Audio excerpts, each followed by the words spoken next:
The insurance adjuster noticed it in the repair timestamp. 3:47 a.m. The claim said the vehicle had been brought in Tuesday afternoon for front-end damage, routine work, estimated completion Thursday. But the garage's own invoice system logged the actual repair time as Wednesday night, starting at 3:47 a.m. and finishing at 6:12 a.m. Why would a small-town mechanic shop be doing bodywork at 4 in the morning? And why did the customer's statement say he'd picked the car up Tuesday evening, a full day before the work was actually done? That discrepancy sat in a file for 8 months before anyone looked at it twice. The adjuster had flagged it, sent it up the chain, then moved on to other cases. Standard stuff. Happens all the time. Except it kept happening. Same garage. Different vehicles. Always the middle of the night. Always timestamps that didn't match customer statements. My name's not important to this. What matters is I started pulling repair records from Hillman Auto Body in March of last year. And by April I had 16 cases with the same pattern. Customers claiming same-day or next-day service. Internal logs showing overnight work. Hours nobody should be working. And when I cross-referenced those vehicles with police databases, things got worse. 4 of those 16 vehicles had been reported in accidents that occurred after the repair dates listed on the invoices. One sedan showed repair work dated March 10th for front bumper damage. But the police report for the accident that caused that damage was filed March 15th, 5 days later. So either the garage repaired damage that hadn't happened yet, or someone was backdating paperwork. And if they were backdating some invoices, what else were they covering? I drove out to Hillman in late April. The place sits on Route 46, about 3 miles outside the town center. Industrial area near the old textile mill that shut down in the 90s. The garage shares a lot with a truck weighing station that hasn't operated in years. At 2 in the afternoon, the place looked dead. One bay door open, radio playing inside, but no cars in the lot except a tow truck and what looked like a personal vehicle. The owner's name was Derek Hillman. 46 years old. Ran the shop for 23 years after taking it over from his father. Clean record. No complaints filed with the Better Business Bureau. Average Yelp reviews, nothing remarkable. When I walked in, he was under a Chevy Tahoe on a lift. Didn't see me at first. I waited. Watched him work. He moved efficiently, knew what he was doing. Dropped the pneumatic wrench into a tool cart, wiped his hands on a rag. Finally looked over. Help you? I told him I was looking into some insurance discrepancies. Nothing serious, just routine follow-up. He didn't tense. Didn't change expression. Just nodded and gestured to a small office attached to the garage. The office smelled like motor oil and old coffee. He sat behind the desk. Didn't offer me a seat. So I stood. I've got a list here of repair jobs from the last year, I said. Some of the timestamps are coming up odd. Odd how? Middle of the night. 3 a.m., 4 a.m. You work those hours regularly? He leaned back in his chair. Sometimes. Depends on the job. If someone needs a vehicle back fast, I'll work late. These customers specifically request overnight service? Some of them. Can I talk to them? Confirm that? First hesitation. Just a half-second pause. Customer information's private. You'd need a subpoena for that. I wasn't law enforcement. I told him that. I was freelance, working on background for an insurance fraud investigation, and I could get a subpoena if I needed one, but it would be easier if he cooperated now. He stared at me. Then he said, I don't know what you think you found, but there's no fraud here. I run a clean shop. Then the timestamps are errors? The timestamps are when the work got done.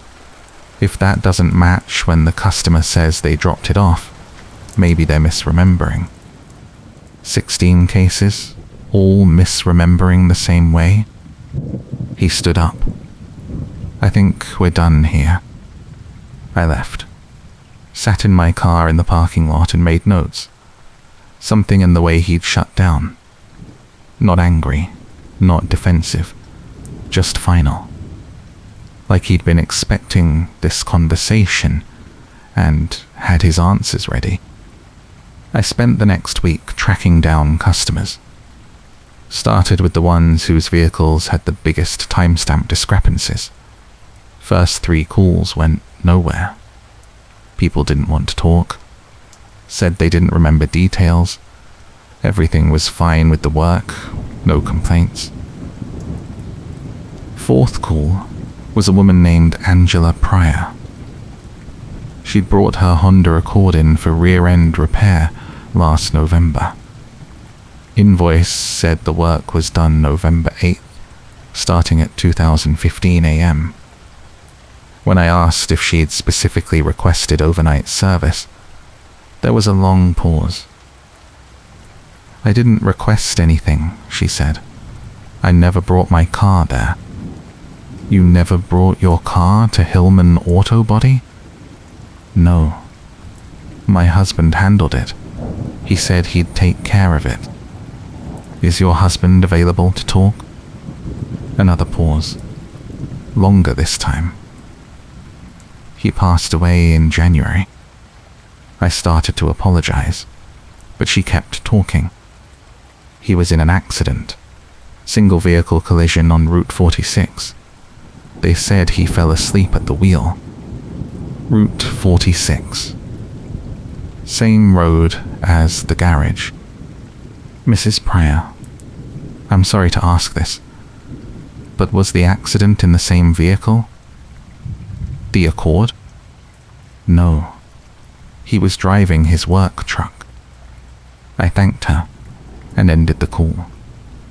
Sat there staring at my notes. Her husband had arranged overnight repairs on a vehicle, then died 3 months later in a single vehicle accident on the same road where the garage was located. Coincidence? Had to be. Except I didn't believe in coincidences anymore. I pulled the accident report for Thomas Pryor. 41 years old. Crashed his Ford F-150 into a guardrail at approximately 11:30 p.m. on January 19th.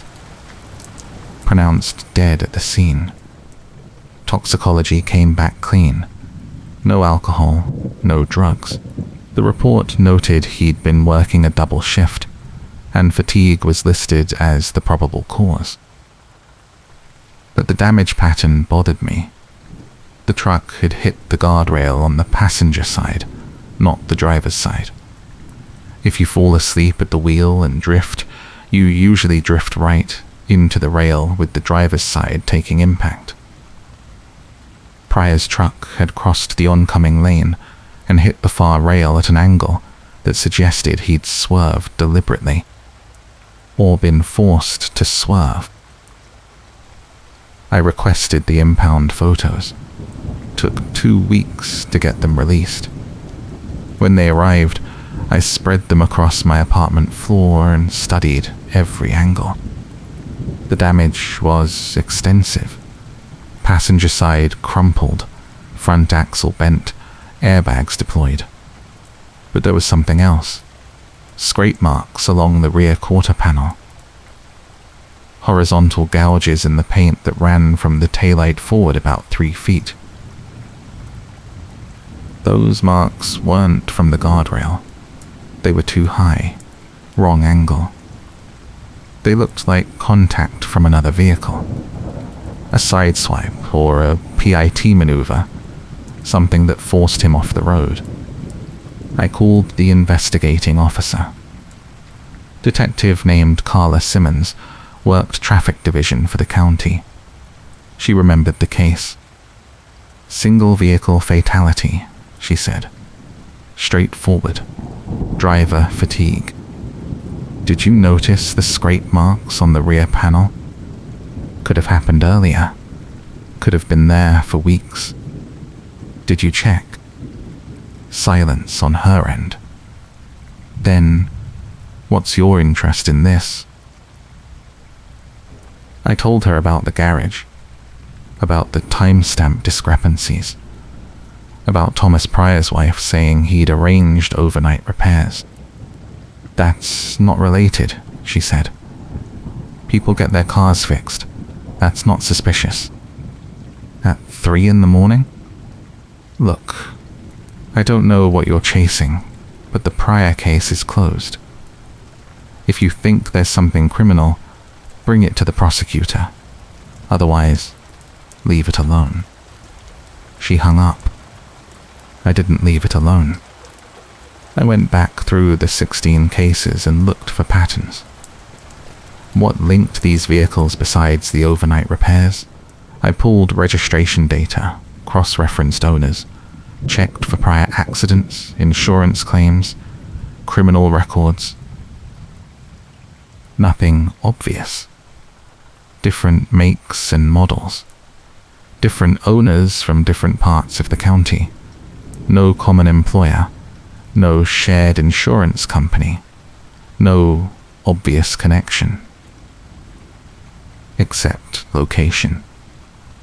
When I mapped where each owner lived, they formed a rough circle around Hillman Auto Body, none more than 15 miles away.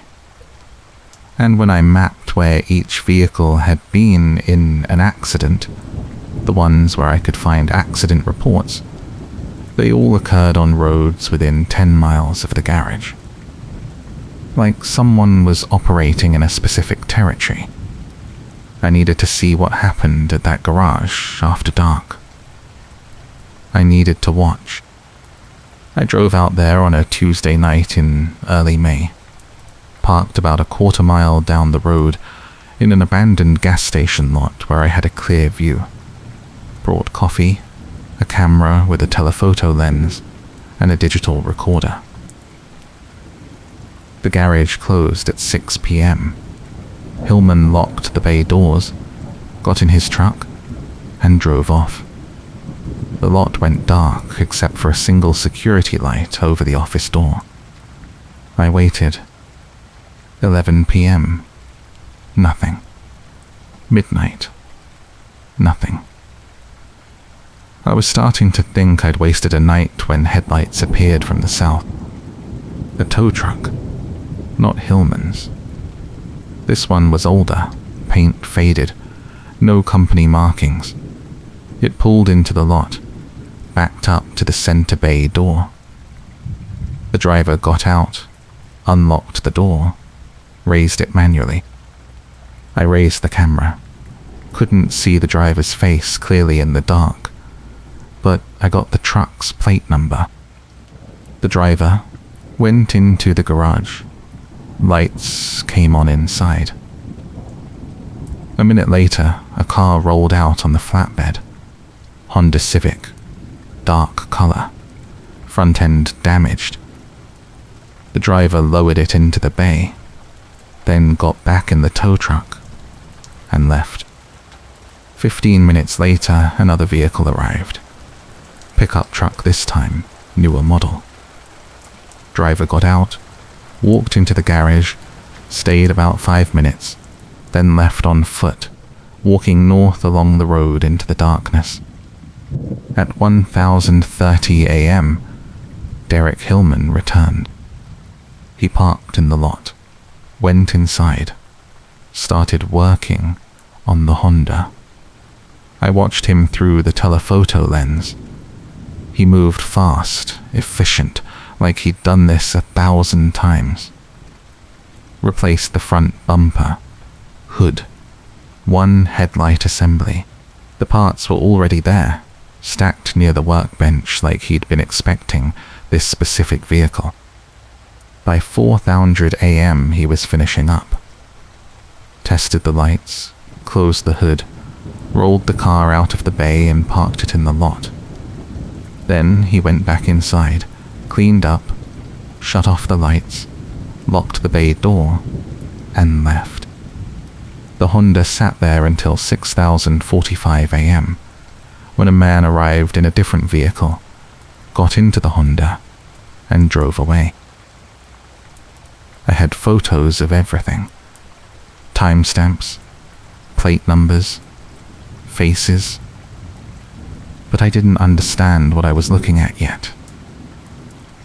I ran the plate from the tow truck, came back registered to a company called Northway Recovery Services, address in a town 30 miles north.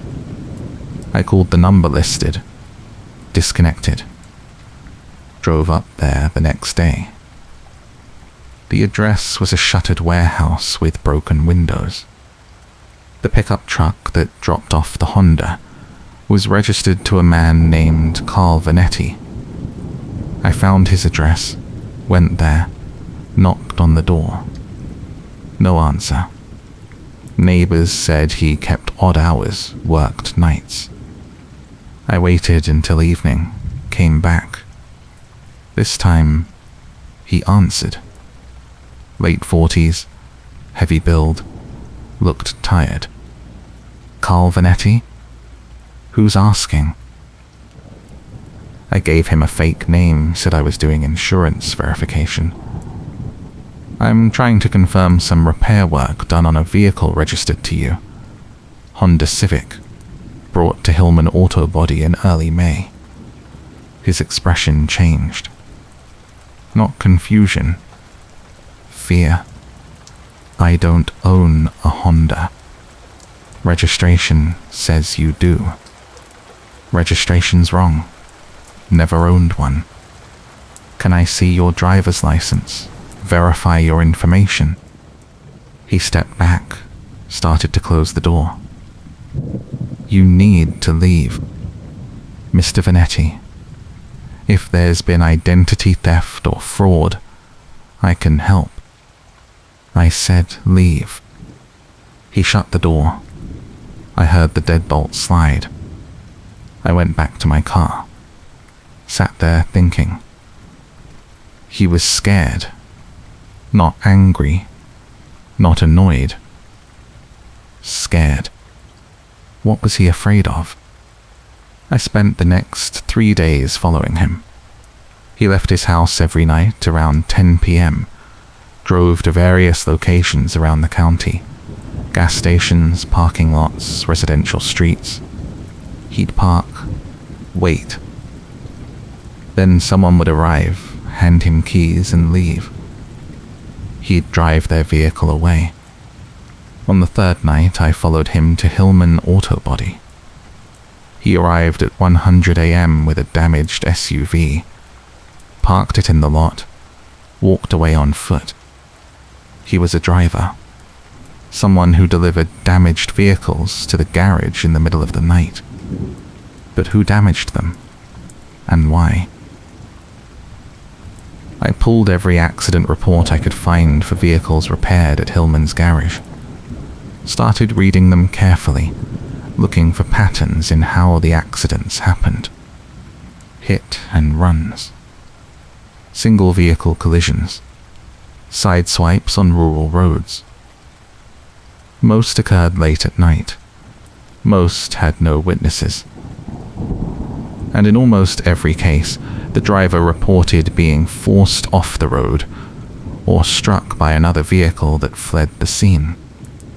The pattern was suddenly obvious. Someone was causing these accidents, deliberately. Then, repairing the vehicles overnight to hide the evidence. But why? What was the point? I needed to see inside one of those vehicles before it got repaired. I needed to know what they were really fixing. I staked out the garage again. Friday night, late May. Waited until after midnight. This time I parked closer, in the abandoned weighing station lot right next to Hillman's property. At 1:20 a.m., a vehicle arrived. Different driver this time, not Vanetti. Younger guy, early 20s. He dropped off a sedan with rear-end damage and left on foot. I waited until he was out of sight. Then I moved. The bay door was locked, but the side door to the office was just cheap aluminum with a standard lock.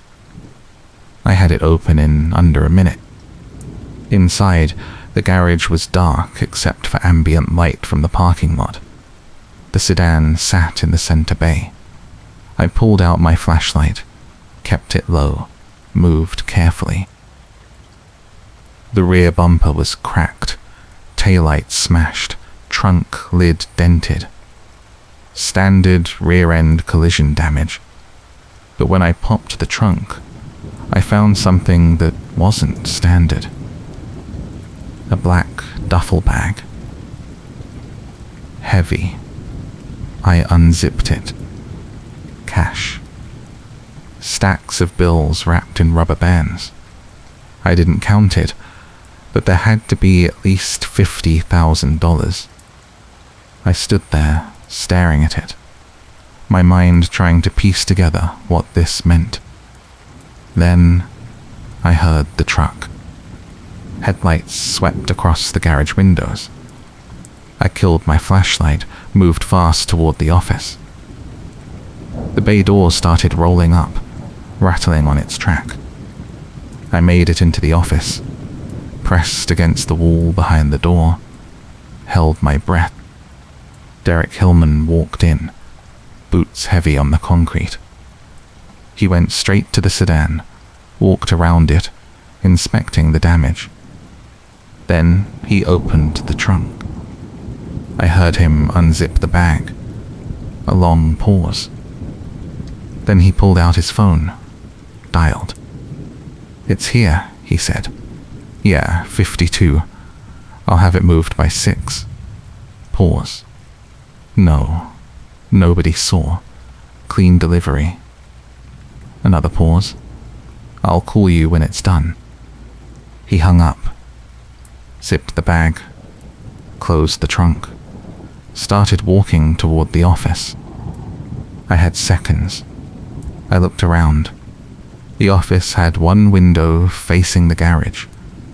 One door I was hiding behind. Nowhere else to go. He opened the door, reached for the light switch. I stepped out from behind the door and hit him. Not hard, just enough to stagger him.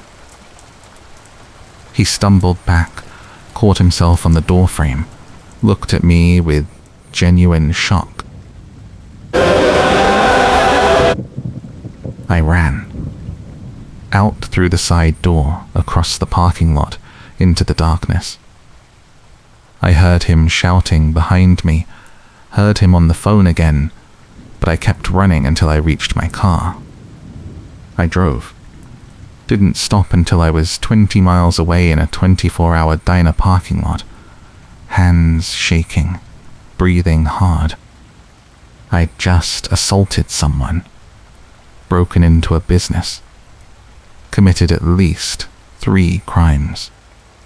But I'd seen the money, and I'd heard him on the phone. This wasn't about car repairs. This was about moving cash. The accidents were staged.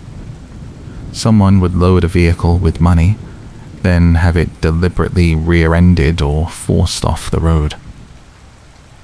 The vehicle gets damaged, gets towed to Hillman's garage in the middle of the night.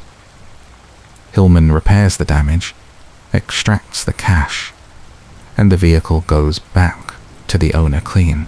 Meanwhile, the cash moves through whatever network Hillman was connected to. It was money laundering. Using car accidents as the delivery system, I drove home, locked every door, kept the lights off, sat in the dark trying to figure out what to do next. I couldn't go to the police. I'd committed breaking and entering. Any evidence I'd gathered was inadmissible. And I didn't know how deep this went. For all I knew, Hillman had cops on the payroll. But I couldn't just walk away. Not after what I'd seen. Not after Thomas Pryor. Because now I understood what had happened to him. He'd been part of this. He'd delivered cash in his vehicle, arranged the overnight repairs. But something had gone wrong. Maybe he'd tried to back out. Maybe he'd kept some of the money. Maybe he'd threatened to talk. So they'd forced him off the road, made it look like an accident. And when Detective Simmons investigated, she'd seen exactly what they wanted her to see. A tired driver who fell asleep. But Pryor hadn't fallen asleep. He'd been murdered. I needed proof. Real proof. Something that would force an investigation, even if it meant exposing my own illegal entry. I started looking into Derek Hillman's finances, property records, business filings, tax returns, everything I could access without a warrant. The garage had been struggling for years. Revenue declining, expenses rising. He should have been barely breaking even. But in the last 3 years, he'd paid off the business mortgage, bought a new house, purchased 2 rental properties. Where was that money coming from? I dug deeper, found shell companies, offshore accounts, payments from businesses that didn't seem to exist. The more I found, the bigger it got. This wasn't just Hillman. This was a network. Multiple garages across 3 counties, all running the same scheme. Damaged vehicles coming in at night, cash moving through the system, repairs covering the trail. And at the center of it was someone I hadn't identified yet. Someone coordinating the whole operation. I needed a name. I went back through every document, every transaction, looking for the common thread. Found it in the property records. 3 of the garages were owned by the same holding company. I traced the holding company through 4 layers of corporate structures until I hit a name. Marcus Delacroix. I knew that name. Everyone in the county knew it. Real estate developer. Owned half the commercial properties on the north side. Donated to local charities. Had his photo in the newspaper every other month shaking hands with the mayor. And he was running a multi-million-dollar money laundering operation through auto body shops. But knowing wasn't enough. I needed evidence that would hold up in court. I needed to get Delacroix on record, admitting what he was doing. I spent 2 weeks planning. Researched his schedule, his properties, his routines. He had an office in a downtown building, kept regular hours, ate lunch at the same restaurant 3 times a week. I decided to approach him directly. On a Thursday, in mid-June, I walked into his office building at 2:00 p.m. Rode the elevator to the 4th floor. His secretary asked if I had an appointment. "Tell him I'm here about Hillman Auto Body," I said. "Tell him I know about the overnight repairs." She stared at me, uncertain. Then she picked up the phone, spoke quietly, hung up. "He'll see you." Marcus Delacroix sat behind a glass desk in a corner office, with floor-to-ceiling windows overlooking the downtown district. Late 50s, expensive suit, calm expression. He gestured to a chair across from him. "You wanted to talk about car repairs?" I sat down. "I know what you're doing. The staged accidents, the overnight deliveries, the cash moving through damaged vehicles. I know about Hillman, about the other garages, about the network." He watched me, didn't react. "That's an interesting story. Do you have proof?" "Enough to start an investigation." "Then why are you here instead of talking to police?" "Because I want to understand why Thomas Pryor died." First reaction. Just a flicker in his eyes. Recognition.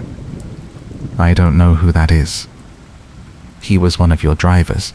He died in January. Single vehicle collision on Route 46. Accidents happen. He was murdered, forced off the road. You had him killed because he was a liability." Delacroix leaned back in his chair. "You're making serious accusations without evidence. That's defamation. I could have you arrested." "You could. But then you'd have to explain why you're so concerned about accusations regarding a business you claim not to be involved with."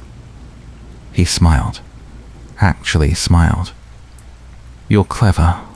I appreciate that. But you're also out of your depth." "Am I?" "You broke into Hillman's garage. You assaulted him. You've been conducting surveillance without authority. Everything you think you know is inadmissible. And if you try to go public with it, I'll bury you in lawsuits until you're bankrupt. So, you're admitting it." "I'm telling you how the world works. You think you've uncovered something important, but you haven't. You've found a business operating in a gray area of the law, and you've decided it must be criminal because it doesn't fit your narrow understanding of how things should work. Money laundering isn't a gray area. Prove it. Show me the money. Show me the crime. You can't, because the moment you try, you implicate yourself." He stood up. "This conversation is over. My advice to you is to forget whatever you think you saw and move on with your life. And if I don't?" He walked to the window, looked out over the city. "Then you'll end up like Thomas Pryor, a tragic accident. Fell asleep at the wheel. No witnesses. Case closed." He'd just threatened my life. Openly. Confidently. I stood up slowly. "You're recording this conversation, aren't you?" He turned. "Of course. For liability purposes." "Good. So you have a record of yourself admitting to murder." He laughed. "I didn't admit anything. I made a hypothetical observation about the dangers of driving while fatigued. You're the one who interpreted it as a threat." I walked to the door, stopped. "I'm going to bring you down." "No," he said. "You're not." I left, took the elevator down, walked out into the afternoon heat, got in my car, and drove. He was right about one thing. I was out of my depth. I couldn't take this to the police without implicating myself. I couldn't go public without getting sued into oblivion. And now, I'd put a target on my back. But I had one option left. I called a federal prosecutor I'd worked with years before on an unrelated case, explained the situation, told her everything. She listened without interrupting. When I finished, she said, "You've contaminated the evidence chain. Nothing you gathered can be used. What if I could get someone on the inside to cooperate?" "Who?" "Derek Hillman. He's not the top. He's just a middle manager. If he flips, testifies against Delacroix, that's enough to start a federal investigation." "Why would he flip?" "Because I'll give him the option. Either he cooperates and gets immunity, or he goes down with everyone else." She was silent for a moment. Then she said, "If you approach him, you're putting yourself at risk." "I'm already at risk. I can't officially support this. I'm not asking you to. I'm just asking you to be ready. If Hillman agrees to cooperate, I'll bring him to you. And if he doesn't..." I didn't answer that. I drove back to Hillman Autobody that night. Arrived just after closing time. His truck was still in the lot.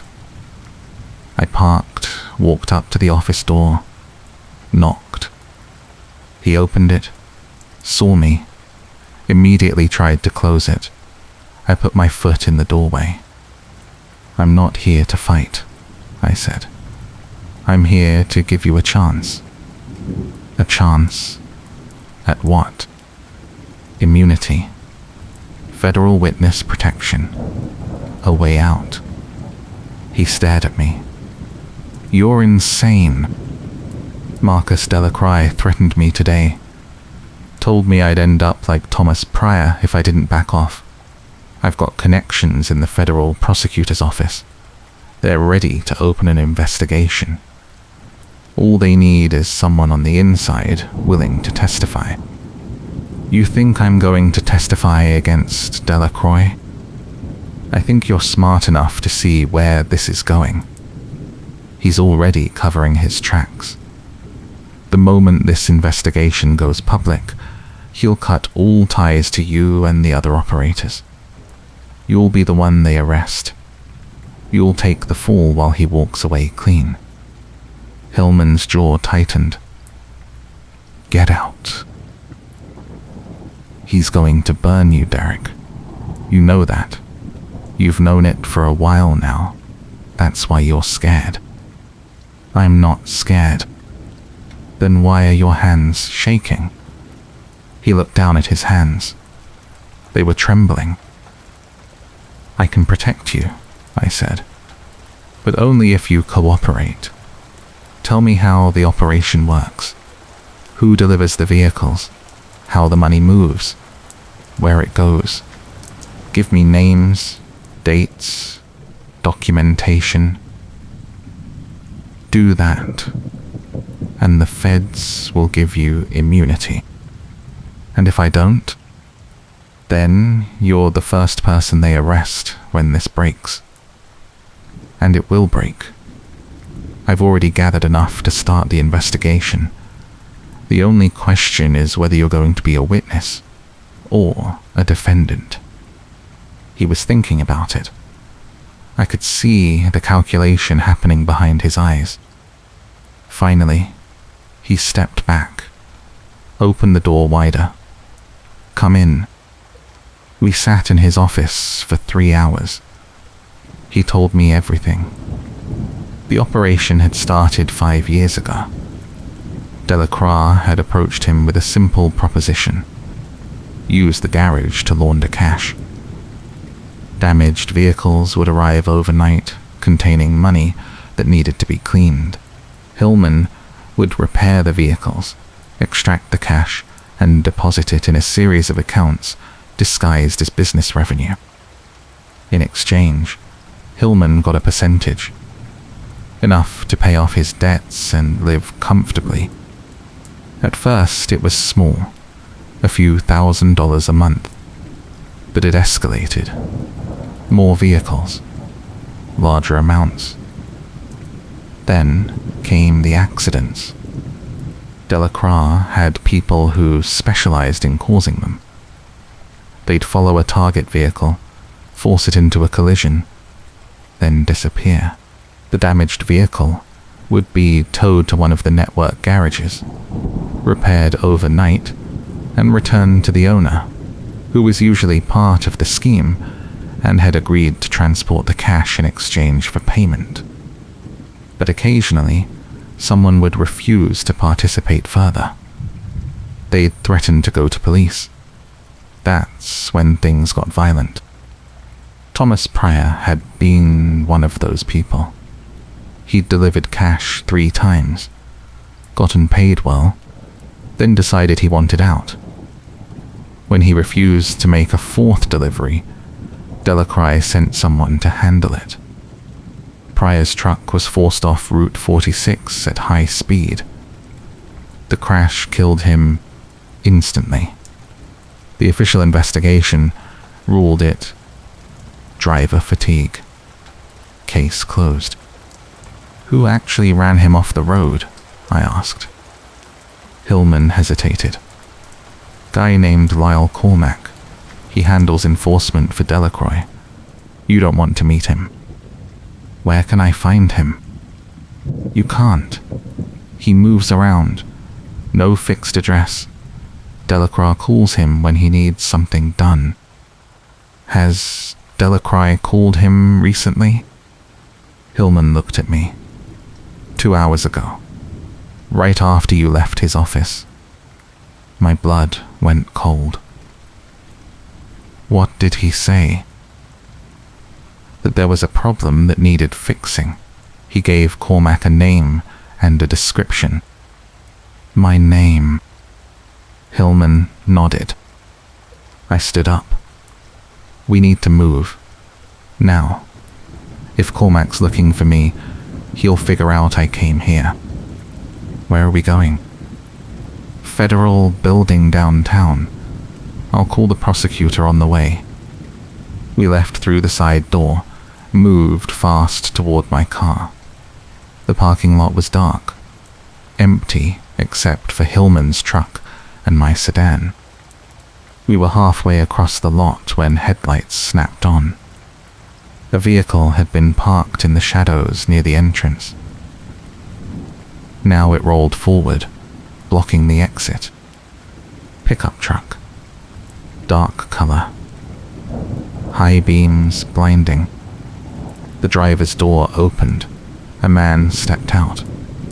Tall, heavy build. Something long in his right hand. Derek, the man called out. Didn't know you were entertaining tonight. Hillman stopped walking. Lyle, this isn't what it looks like. Looks like you're leaving with the reporter.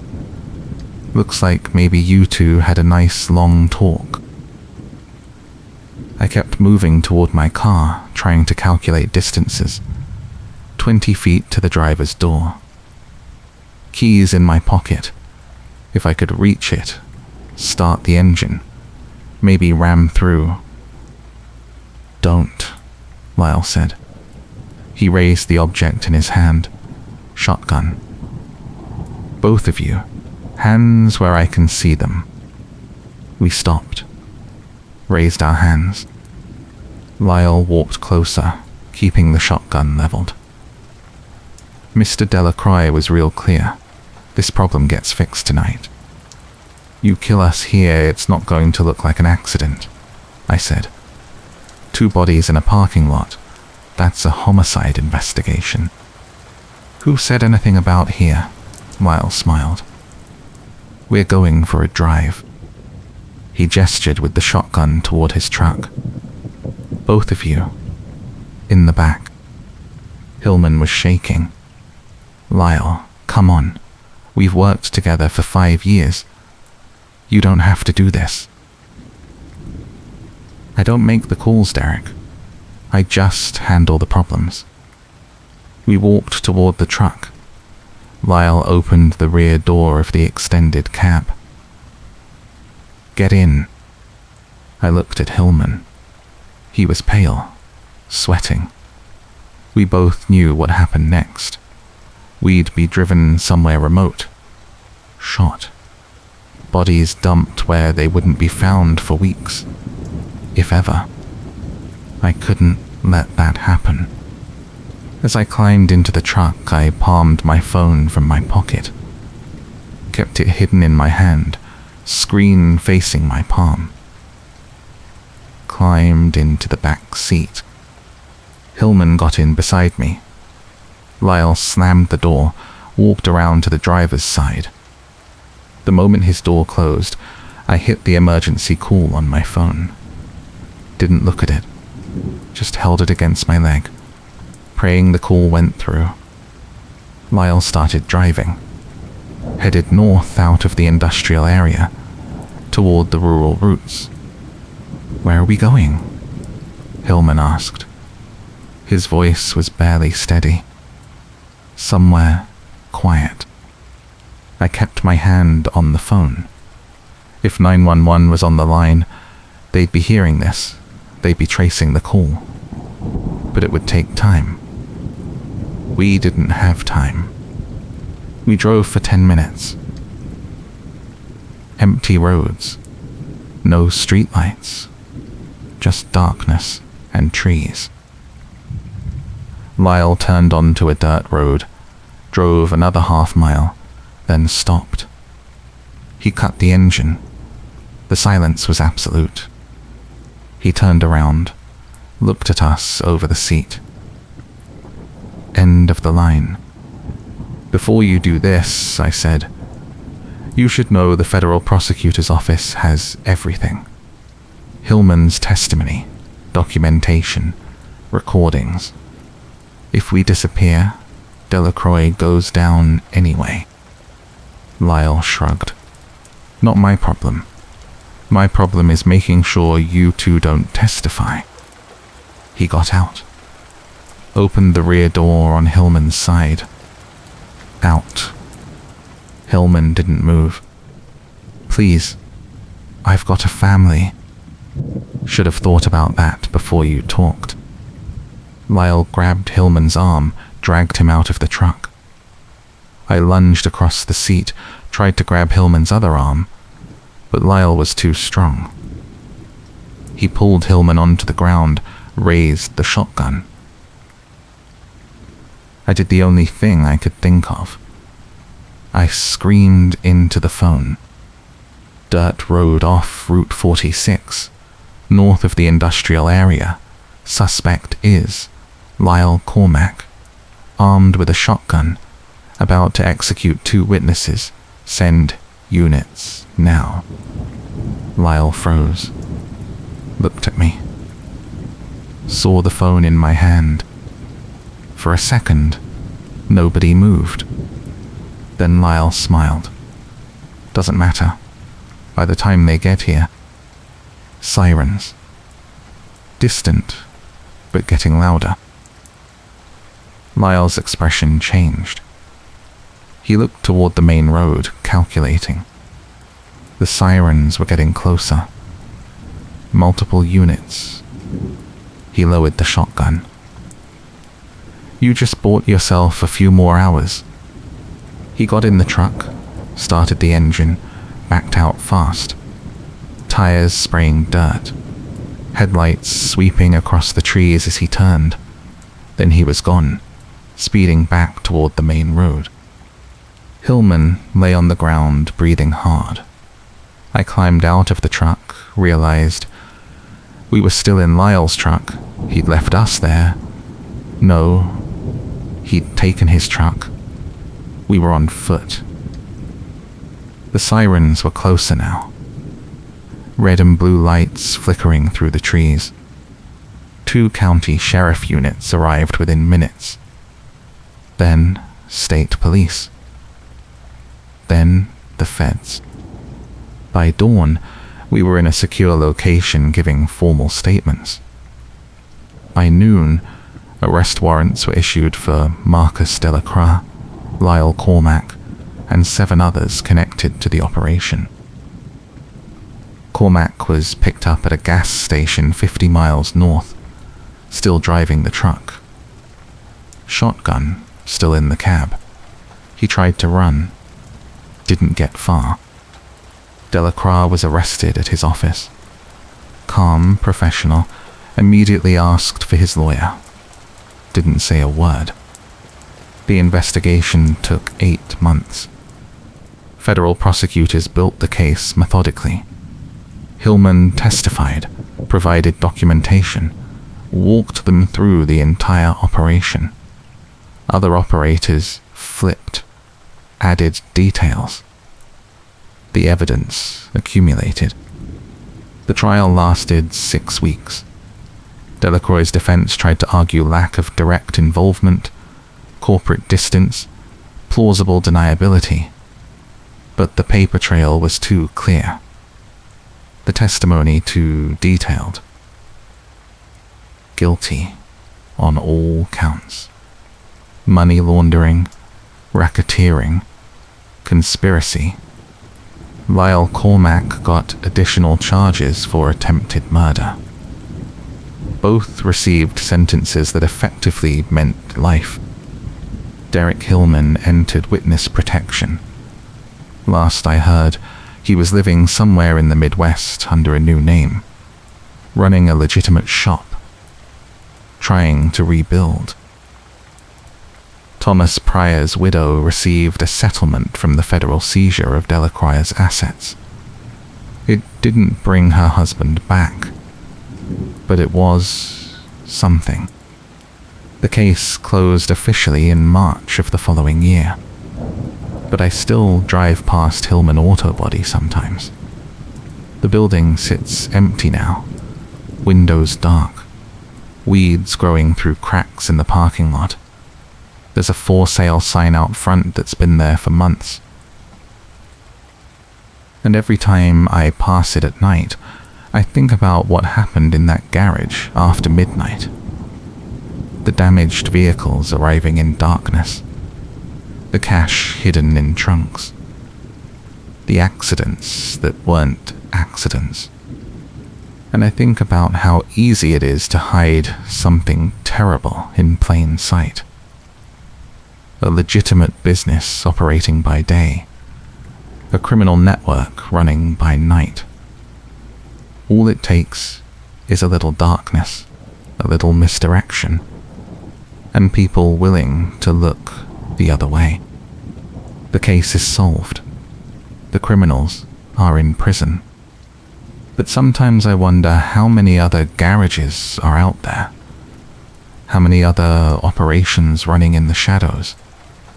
How many other damaged vehicles arriving after midnight, carrying things they shouldn't. I drive past that empty garage, and I wonder what I'm not seeing.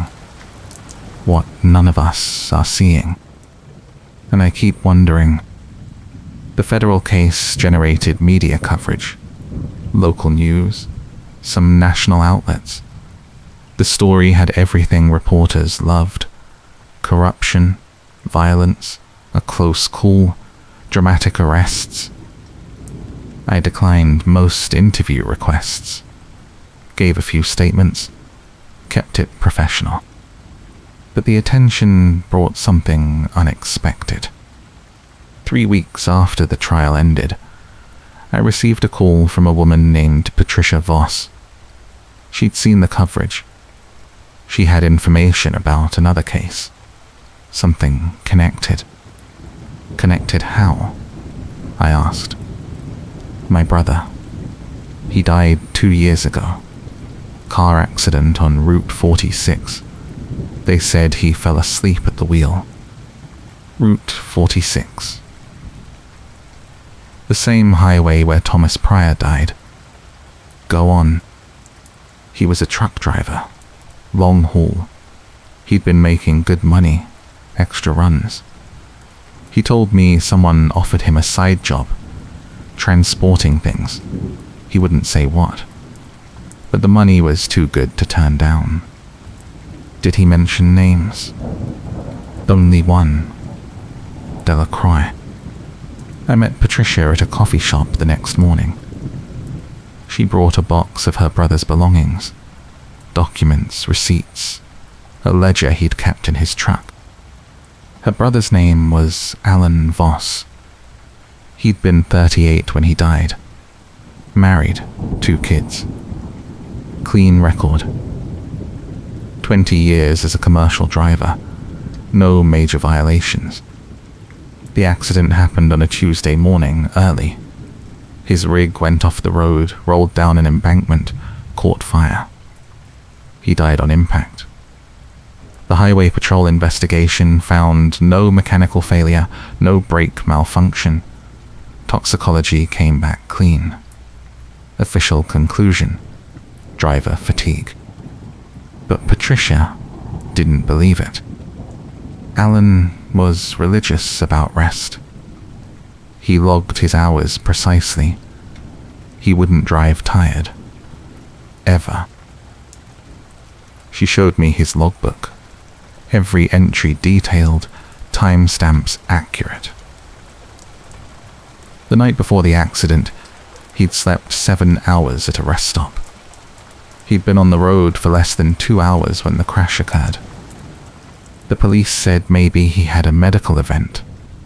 Heart attack, stroke, something sudden. Did they test for that? The coroner's report mentioned it as a possibility, but said the fire damage made it impossible to confirm. They closed the case. I looked through the documents, found the extra income she'd mentioned. 3 deposits over 6 months, each for $5,000. All cash deposits at different banks. No documentation, no invoices. Did Alan ever tell you what he was transporting? He said it was just packages, overnight deliveries, rush jobs. He didn't think it was illegal. But he never told you who hired him. Only that it was arranged through someone at a repair garage. That's when he mentioned Delacroix. Said the guy owned a bunch of body shops. I asked if she'd shown any of this to police during the original investigation. I tried. They said it wasn't relevant. The crash was an accident. They weren't going to investigate further based on speculation. What made you call me? Because when I saw the news about Delacroix, I saw how they described his operation. Forcing vehicles off the road. Staging accidents. And I realized maybe Alan's crash wasn't an accident. Maybe he tried to quit, just like Thomas Pryor. And maybe someone made sure he couldn't. I told her I'd look into it. Made copies of everything she brought. Started pulling records. Highway Patrol incident reports. Coroner's findings. Insurance claims. Traffic camera footage from Route 46 that night. Most of it had been deleted after 90 days. But a few segments were archived as part of the initial investigation. I found the footage from 2 miles before the crash site. Grainy, time-stamped, showing Alan's rig traveling north in the right lane. Speed consistent, no erratic movement. Then another vehicle appeared behind the truck. Accelerated hard, moved into the left lane, came up alongside. The footage cut off before showing what happened next. I filed a request for additional footage. The Highway Patrol said there wasn't any. The next camera was 5 miles up the road, past the crash site. But that didn't make sense. Route 46 had cameras every 2 miles. There should have been at least 2 more segments. I pressed harder. Finally got transferred to a records supervisor who admitted that 2 camera files from that night had been corrupted. Data recovery had failed. They'd classified it as a technical malfunction. Both cameras malfunctioned on the same night? It happens. Power surges, software glitches. Right before a fatal accident. I can't speak to coincidences, but I could. And this wasn't one. I went back to Derek Hillman. He was still in witness protection, but the federal prosecutor arranged a call. Alan Voss, I said. Does that name mean anything to you? Hillman was quiet for a moment. Yeah, he made a few deliveries. Good guy. Reliable. Did he try to quit? Not that I know of. Why? He died in a crash on Route 46. 2 years ago, right around the time he stopped making deliveries. Jesus. Was he on Delacroix's list? I don't know. Lyle handled that stuff. I just ran the garage. Could you find out? How? I'm in witness protection. I can't exactly call people from the old network. The federal prosecutor can. If Lyle kept records, if there's any documentation linking Alan Voss to Delacroix's operation, that's evidence of another murder. Hillman exhaled slowly. I'll ask, but even if Lyle did it, proving it's going to be hard. The crash investigation is closed. The evidence is gone. Not all of it. I drove back to the crash site. Route 46, mile marker 32.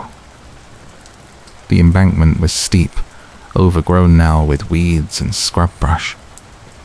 You wouldn't know anything had happened here unless you were looking for it. I walked down the slope, following the path the truck would have taken. At the bottom, I found scorched earth where the fire had burned. Twisted metal fragments. Broken glass. And tire marks. Not from the truck. These were narrow passenger vehicle treads. They ran parallel to the road for about 30 feet, then cut hard right toward the shoulder where the truck went over. Someone had forced Alan off the road. Accelerated alongside him, swerved into his lane, drove him into the embankment. I took photographs, measurements, documented everything. Then I called the state police and requested the case be reopened, presented the new evidence, explained the connection to Delacroix's operation. They assigned a detective named Carla Reyes. She reviewed the material, interviewed Patricia Voss, visited the crash site. 2 weeks later, she called me. We're reopening the investigation, officially ruling it a homicide. What changed? Hillman came through. Lyle Cormack kept a notebook. Dates, names, jobs.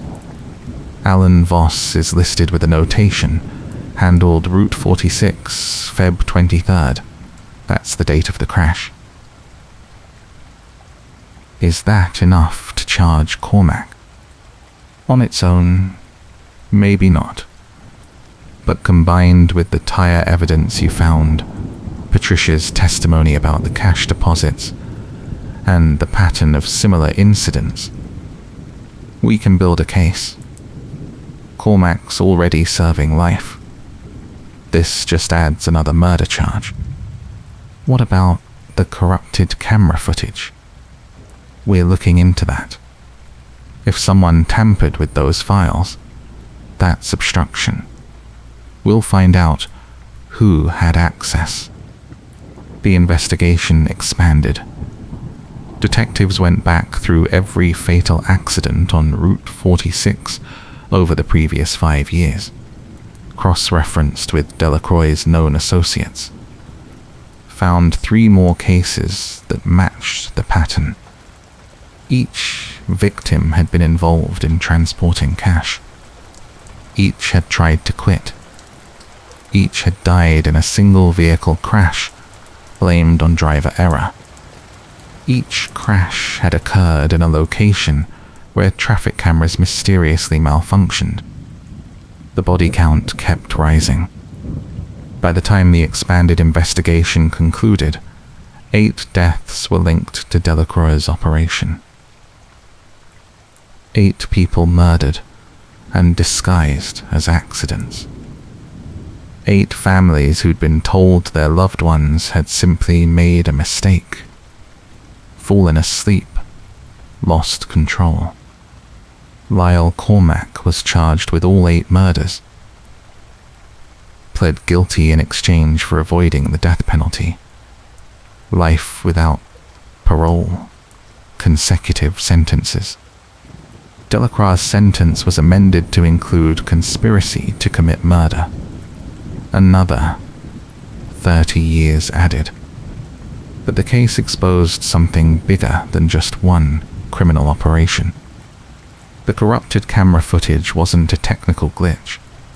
It was sabotage. Someone with access to the Highway Patrol's traffic monitoring system had deliberately deleted files after each crash.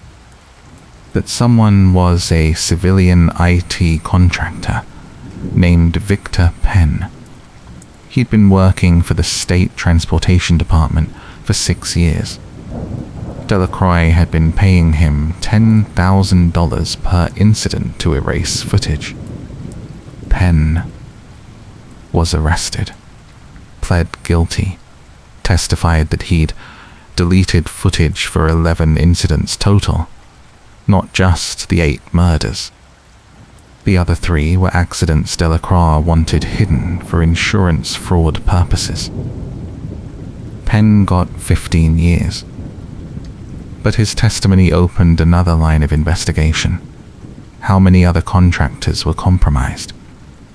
How many other systems had been manipulated?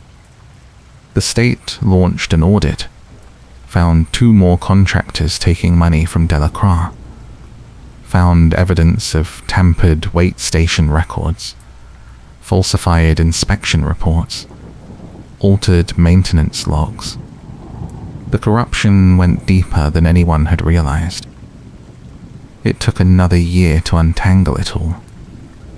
By the end, 17 people were charged with crimes related to Delacroix's operation. 14 were convicted.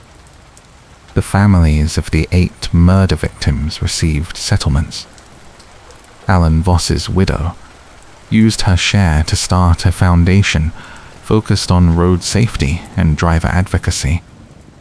Thomas Pryor's widow joined the foundation's board. They named it the Route 46 Memorial Fund. I attended the first fundraiser. Quiet event, mostly family members and local supporters.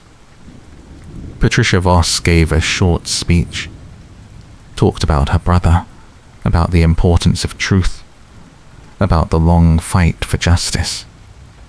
After the event, she pulled me aside. Thank you for not letting this go, for believing me. You did the work, I said. You kept the evidence. You made the call. But you listened. That's what mattered. I didn't tell her that I almost hadn't. That when she first called, I'd considered it a dead end. Another grieving relative, unable to accept a tragic accident. I'd almost dismissed it. And if I had, Alan Voss's murder would have stayed hidden, The other 7 victims would never have been identified. Lyle Cormack would have avoided charges. Victor Penn would still be deleting files. The truth would have stayed buried. That's the thing about these cases. The easy answer is almost never the right one. The official story almost never tells you everything. You have to keep asking questions. Keep pulling threads. Keep looking for the detail that doesn't fit. Because once you start seeing the pattern, you can't unsee it. Every accident becomes a question mark. Every closed case becomes a possibility. And you start to wonder how many other victims are out there. How many other families were told it was just bad luck, just driver error, just one of those things. How many were told to move on and accept it. I think about that a lot now.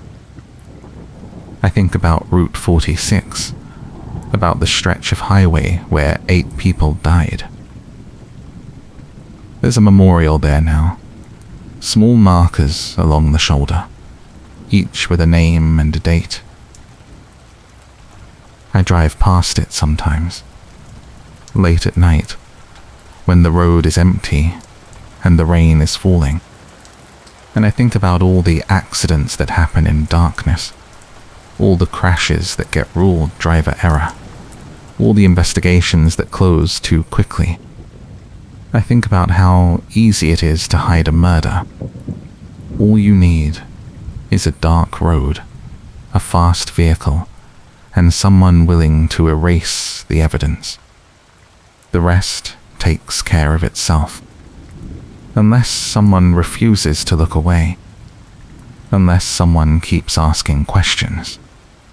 That's what I do now. That's what this work has become. I don't just report on crimes. I look for the ones hiding in plain sight. The murders disguised as accidents. The patterns buried in closed cases. I look for the families who were told to move on. And I listen. Because sometimes, all it takes is one person who refuses to accept the easy answer. One person who sees the detail that doesn't fit. One person who pulls the thread.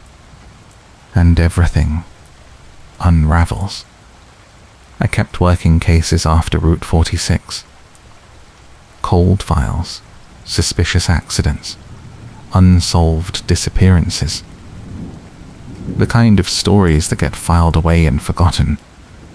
Most of them stayed cold. But some of them didn't.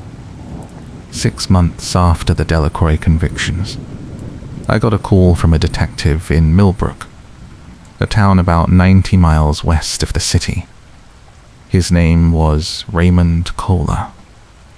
He'd read my articles about the highway murders and wanted to run something past me.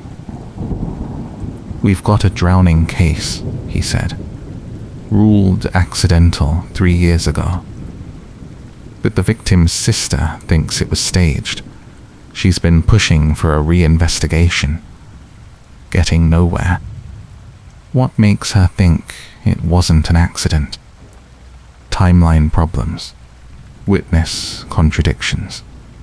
And the victim had just filed a police report 2 weeks before he died. Said someone was threatening him.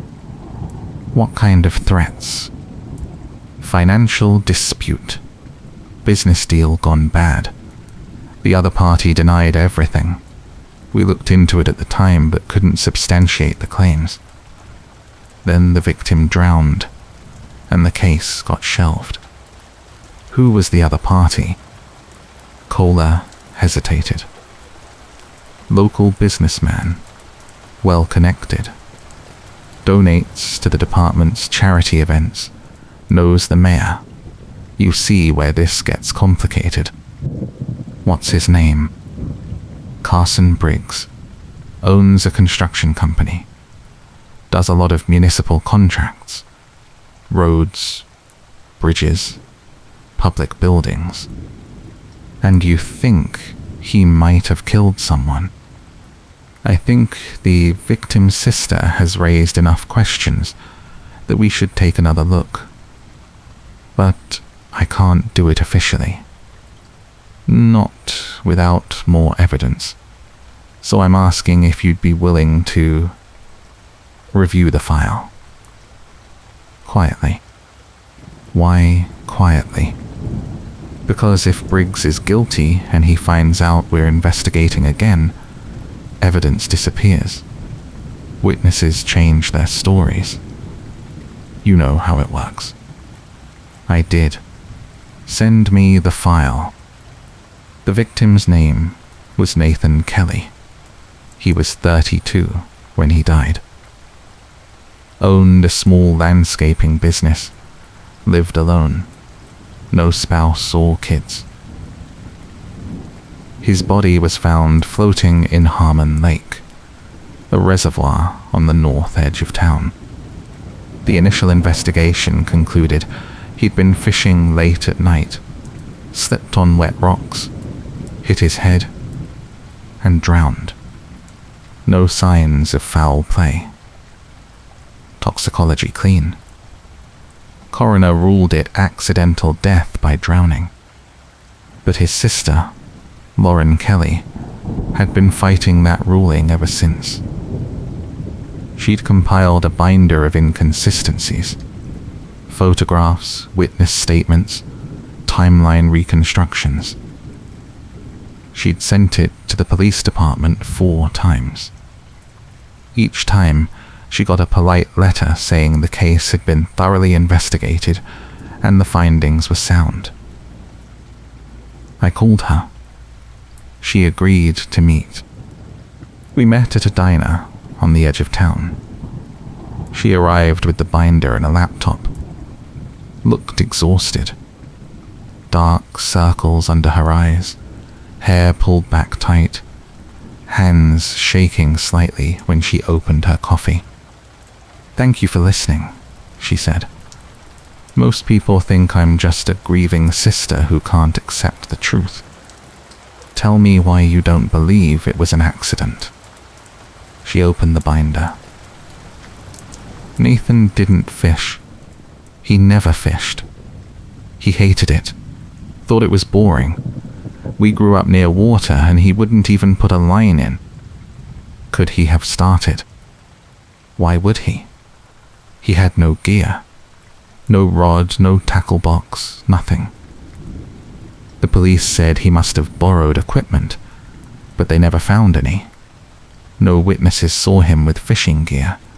No store receipts, no friends who lent him anything. What about the location? Could he have been there for another reason? That's the thing. Harmon Lake is a 40-minute drive from his house. He had no reason to be there. No friends in that area. No clients. No property. And the spot where they found him? It's not even a good fishing spot. It's a restricted area near the dam.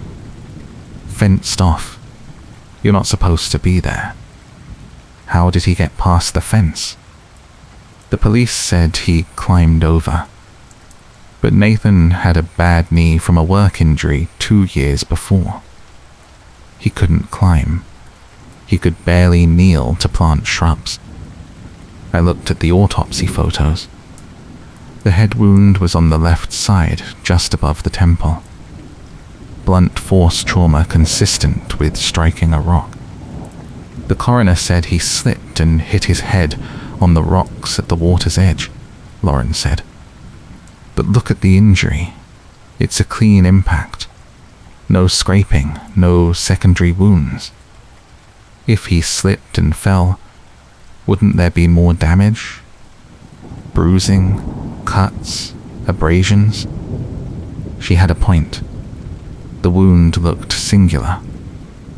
Precise. What about the time of death? Estimated between 10 p.m. and midnight. But Nathan's truck was seen leaving his house at 8:30 p.m. Security camera at the gas station 2 blocks away caught it. That's confirmed. Okay, so he left at 8:30 and died sometime before midnight. That's consistent. Except his phone pinged a cell tower near his house at 11:15 p.m., an hour after he supposedly died. I stopped. His phone was still transmitting. For 73 minutes after the estimated time of death. Then, it went dead. The police said the time of death window was just an estimate, that he probably died later than the coroner thought. Did they recover the phone? No. It was never found. They said it probably fell in the water and the battery died. But you don't think so. I think someone had his phone. I think they used it to make it look like Nathan was still alive while they were moving his body. I asked about the business dispute. The threats Nathan had reported. Lauren pulled out a police report. Nathan had gone to the station 2 weeks before his death. Said he'd been in a partnership with Carson Briggs. They'd bought a piece of land together, planned to develop it into a small commercial plaza. But after 6 months, Briggs wanted out. Said the project wasn't profitable. Nathan refused to dissolve the partnership. Said they'd signed a contract, invested money, and Briggs couldn't just walk away.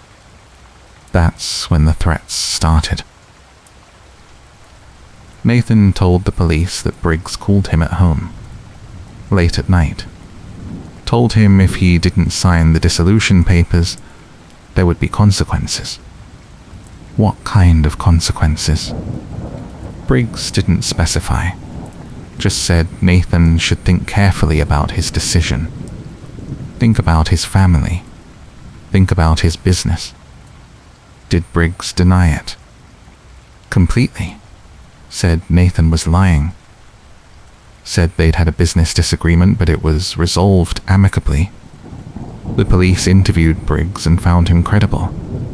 No charges were filed. What happened to the land deal? After Nathan died, the property transferred to his estate. Lauren was the executor. Briggs offered to buy out Nathan's share for $20,000. She refused. Hired a lawyer. Found out the land was actually worth closer to $200,000. Briggs had undervalued it deliberately. So Briggs had a financial motive. A strong one. And 2 weeks after Nathan filed the police report, he turned up dead. I asked if there were any witnesses to Nathan's activities the night he died. Lauren pulled out more documents. A woman named Kelly Frost saw Nathan's truck at a gas station near Harmon Lake around 9:45 p.m. She gave a statement to police. Said she remembered because the truck had a magnetic sign on the door with Nathan's business name. She'd used his landscaping service the year before. Did she see Nathan? No. Just the truck. It was parked near the air pump. She didn't see anyone inside. Did the police check the gas station's security footage? They said the cameras weren't working that night. The owner confirmed it, said they'd been broken for a week, and he was waiting on a repair. Convenient. Lauren nodded. Very. I asked if there was anything else, any other detail that bothered her.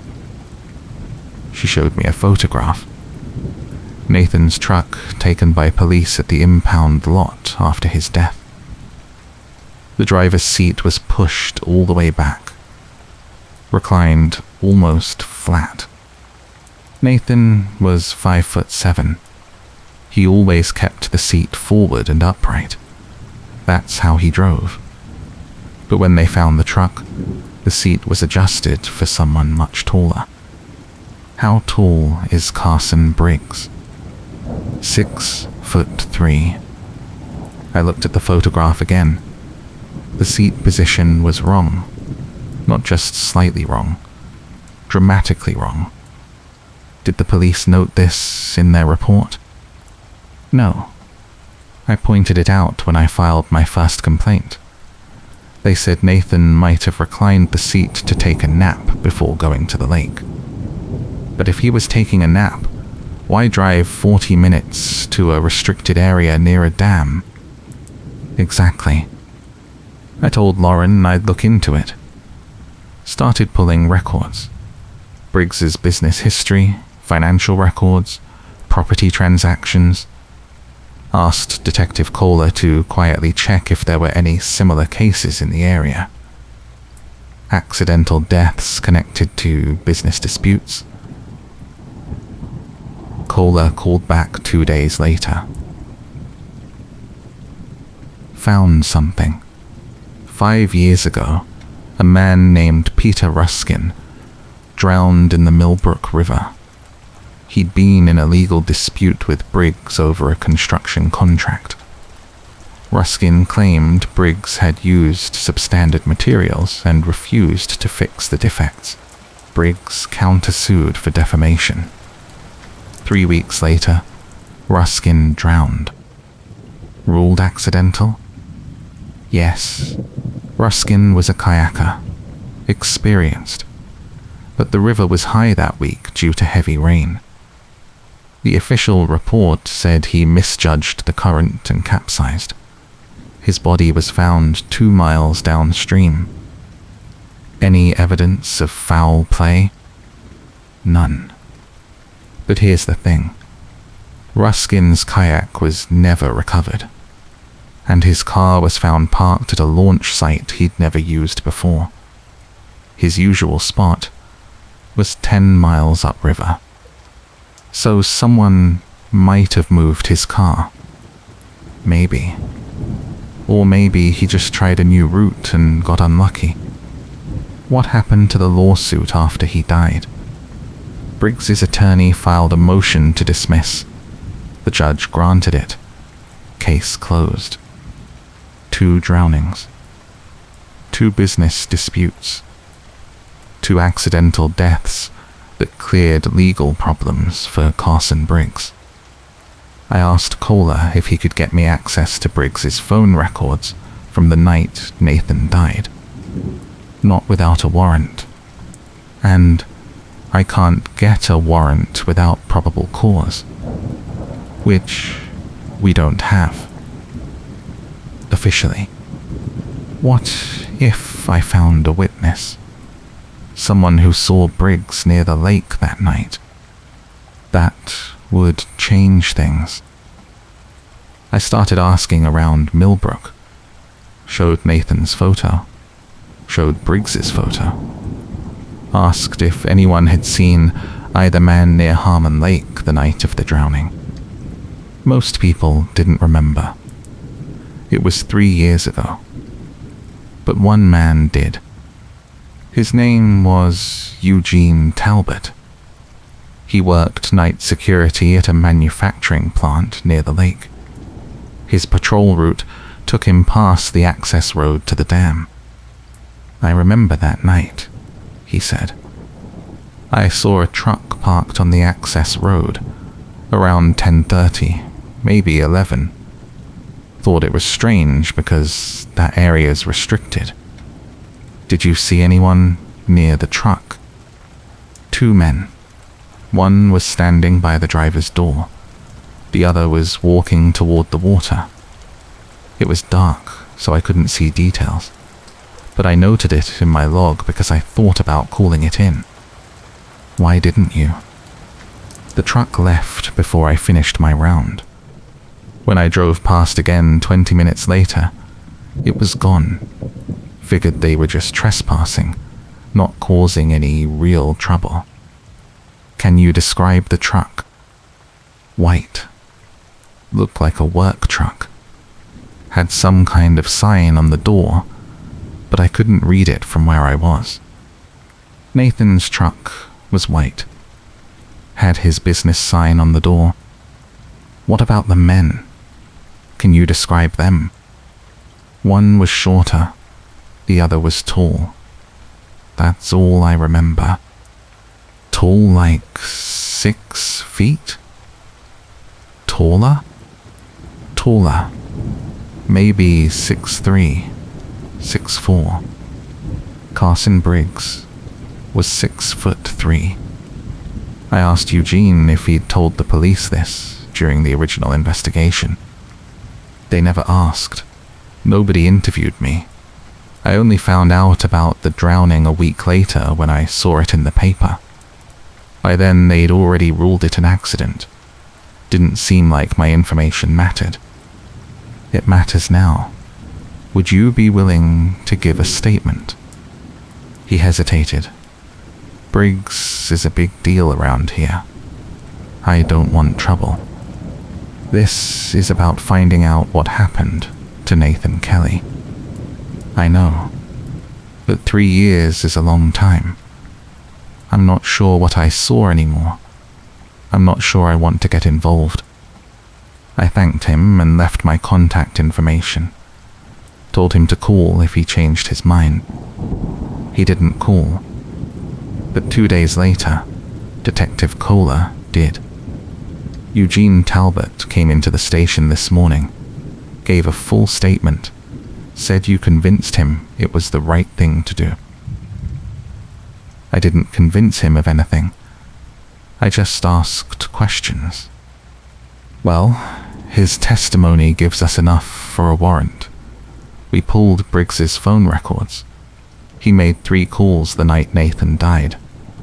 One at 8:50 p.m., one at 9:30, one at 11:20. Who did he call? The first 2 were to Nathan's phone. Short calls, under a minute each. The third call was to a number registered to a man named Victor Santini. He works for Briggs's construction company. Heavy equipment operator. What's Santini's story? We're bringing him in for questioning. But here's the interesting part. Cell tower data puts Briggs's phone near Harmon Lake between 9 p.m. and midnight. He was there. Has he been arrested? Not yet. We're building the case, but it's moving forward. I called Lauren Kelly and told her the news. She cried. Not from relief, from exhaustion. 3 years of fighting, of being told she was wrong, of being dismissed. Thank you, she said. I knew I wasn't crazy. I knew something was wrong. You did the work. You kept the records. You didn't give up. But nobody listened until you got involved. Detective Kohler was listening. He just needed the evidence. Maybe. But you found the witness. You connected the pieces. I didn't tell her how close Eugene Talbot came to staying silent. How close this case came to staying buried. Because that's the reality of these investigations. They hinge on single decisions. One person willing to talk. One detail preserved in a security log. One investigator willing to look past the official story. Change any of those variables. And the truth stays hidden. Victor Santini broke during his interview. Admitted that Briggs had called him the night Nathan died. Asked him to meet at Harmon Lake. Santini said he thought they were just going to scare Nathan a little. Convince him to sign the dissolution papers. But when he arrived, Nathan was already unconscious. Briggs had hit him with a tire iron.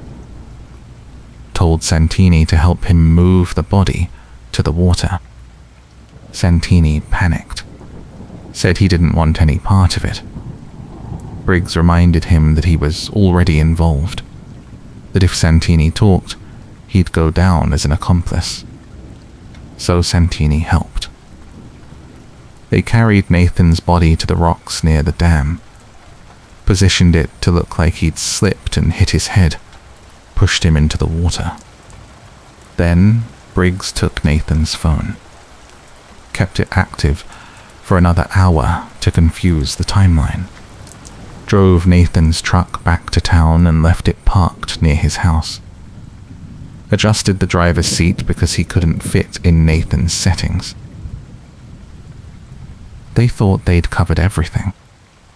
They didn't count on Eugene Talbot's security log, didn't count on Lauren Kelly's persistence, didn't count on anyone looking close enough to see the cracks. Carson Briggs was arrested and charged with first-degree murder. Victor Santini accepted a plea deal in exchange for his testimony. 15 years for being an accessory. Briggs went to trial 8 months later. The prosecution presented the phone records, the cell tower data, Eugene Talbot's testimony, and the seat adjustment in Nathan's truck. The defense argued it was all circumstantial. No physical evidence tied Briggs to the scene. No DNA, no fingerprints, no murder weapon. But the jury saw the pattern, saw the motive, saw the lies. Briggs was convicted. Life without parole. Peter Ruskin's case was reopened. Investigators found similar inconsistencies. His kayak had been recovered 3 weeks after his death, caught in debris 15 miles downstream. But forensic analysis showed it had been deliberately punctured, not capsized by accident. Briggs was charged with that murder too. Awaiting trial. Lauren Kelly attended the sentencing hearing. Sat in the front row, didn't say anything. Just watched as the judge handed down the sentence. Afterward, outside the courthouse, she stopped me. I want to do what you do. Investigate these cases. Help families who aren't being heard. It's not easy work. I know. But someone has to do it. She went back to school. Got a degree in criminal justice. Started working as a private investigator specializing in cold cases. Last I heard, she'd helped reopen 4 suspicious death investigations. 2 of them resulted in convictions. That's how this work grows. One case leads to another. One family's fight inspires someone else to keep pushing. The network of people who refuse to accept easy answers gets a little bigger. And the killers who think they've gotten away with it start to realize their time is running out. Because the cases don't really close. They just wait. Wait for someone to notice the detail that doesn't fit. Wait for someone to ask the right question. Wait for the truth to surface. And eventually, it always does. I moved on to another case 6 months after Briggs was sentenced. But Nathan Kelly's file stayed with me. Not because it was unusual. Because it wasn't. The pattern repeated everywhere I looked. The death ruled accidental too quickly. A family insisting something was wrong. Evidence that didn't quite add up. And investigators who were overworked, underfunded, or just ready to close the case and move on. I started keeping a list. Cases where the official story had cracks, where the timeline didn't work. where someone benefited from the death in ways that seemed too convenient. The list grew faster than I expected. By the end of that year, I had 43 names. 43 deaths that deserved another look. I couldn't investigate them all. Didn't have the resources. Didn't have the time. But I could prioritize.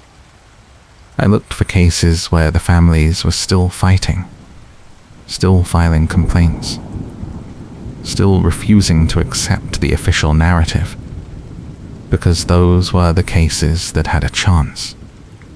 One name kept appearing in my research, a woman named Dr. Miranda Hess.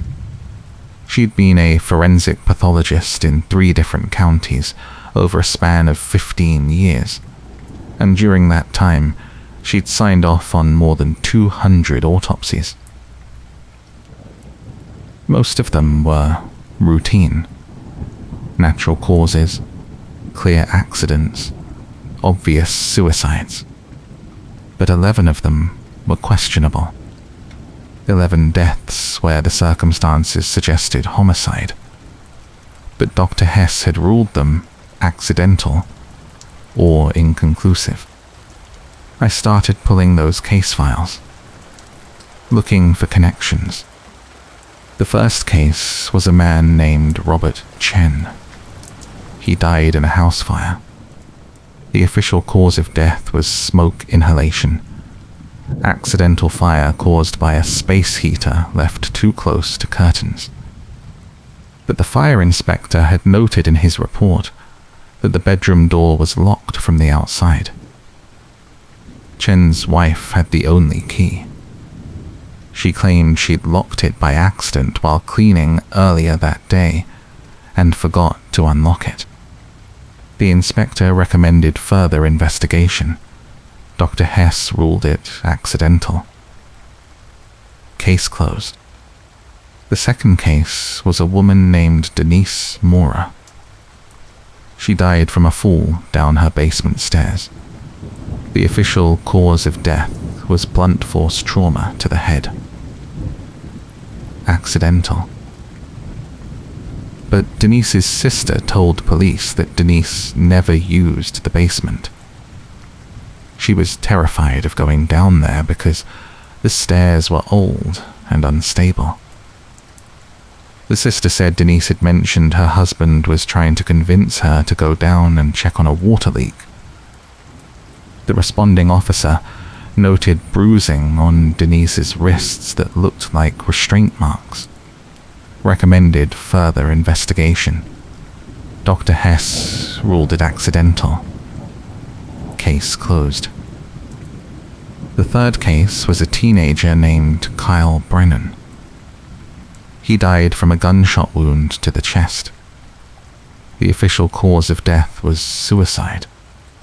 But Kyle's parents said he'd never shown signs of depression, never mentioned suicide, never owned a gun. The gun was registered to his stepfather, who claimed Kyle had taken it from his safe without permission. The trajectory of the bullet didn't match a self-inflicted wound. Kyle would have had to hold the gun at an awkward angle and pull the trigger with his thumb.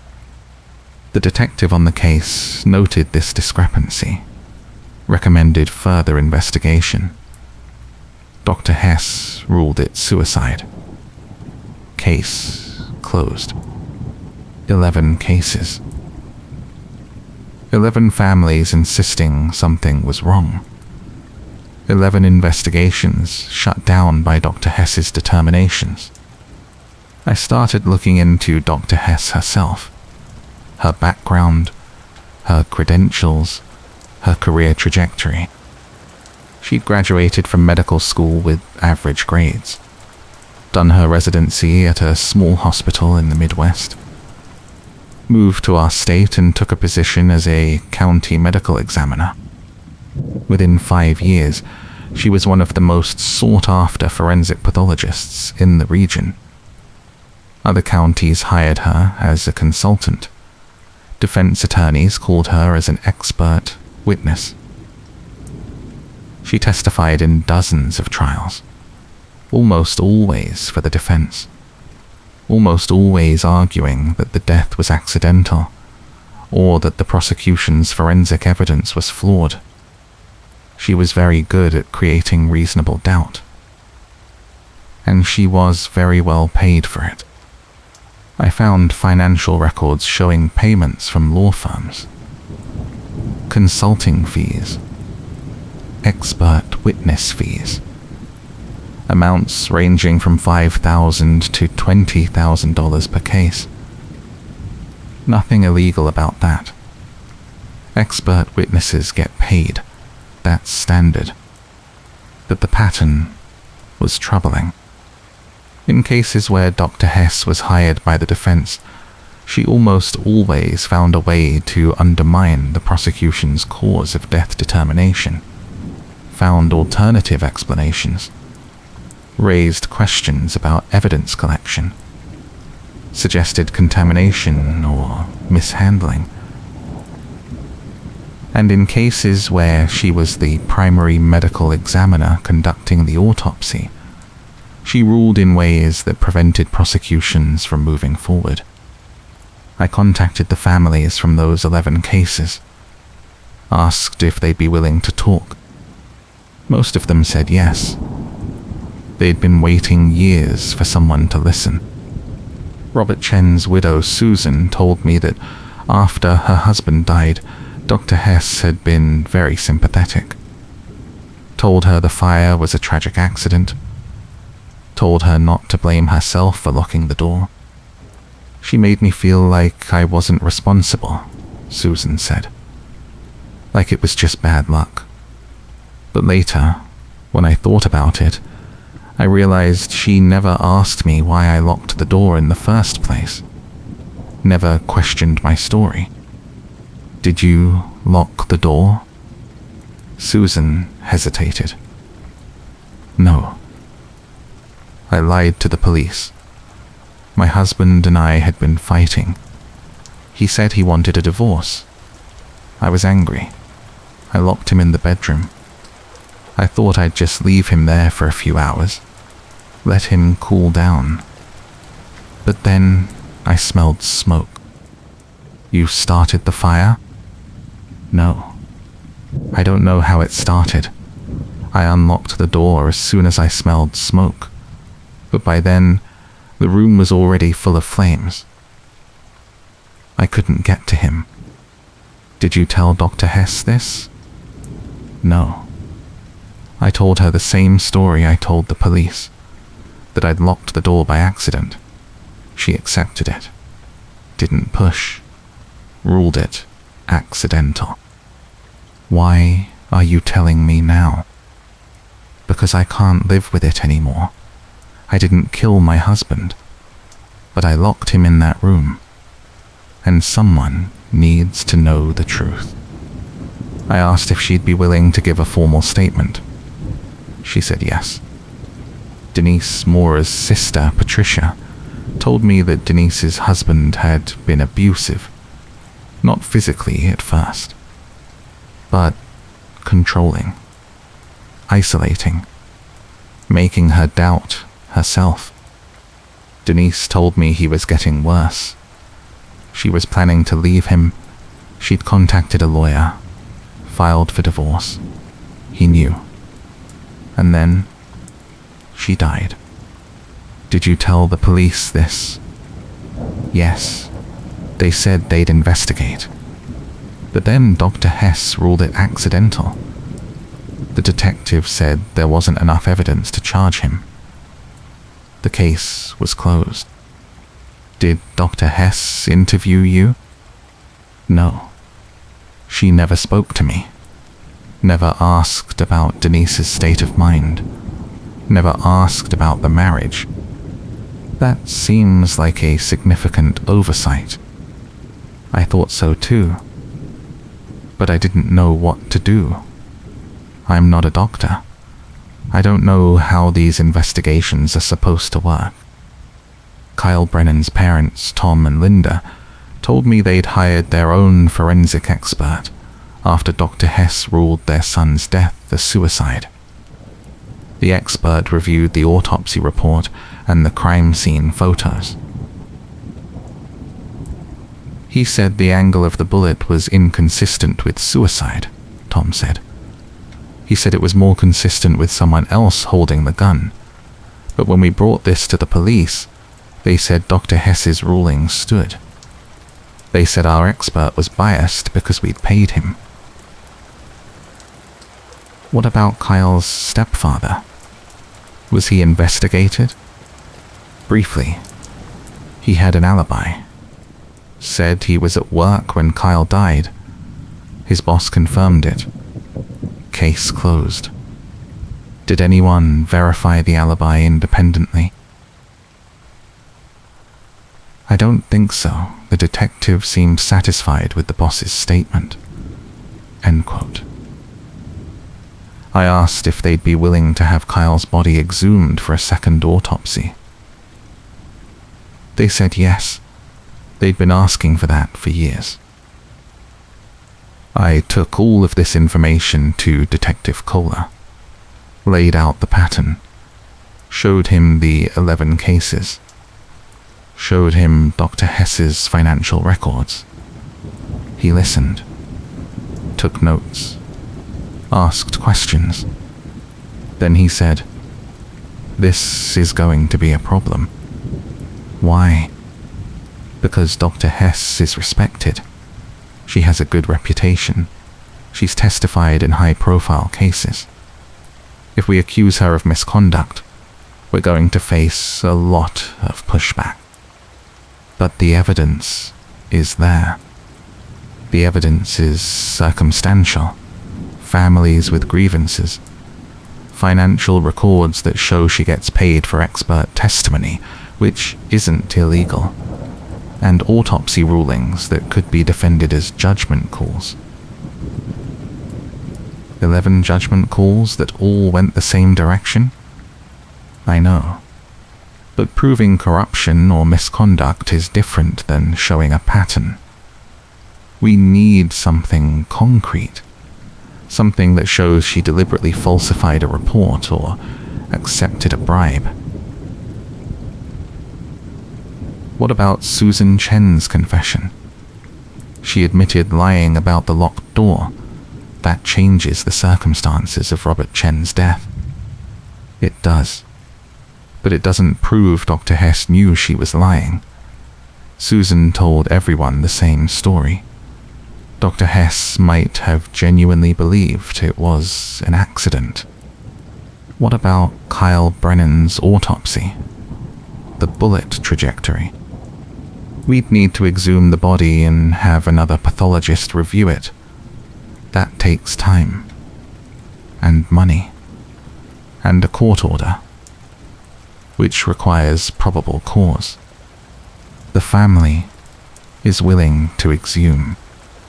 That helps. But even if a second autopsy contradicts Dr. Hess's findings, she can argue it was a difference of professional opinion. Not misconduct. I understood what he was saying. This wasn't going to be easy, but it needed to be done. I kept digging, started looking into Dr. Hess's connections. Who hired her as a consultant?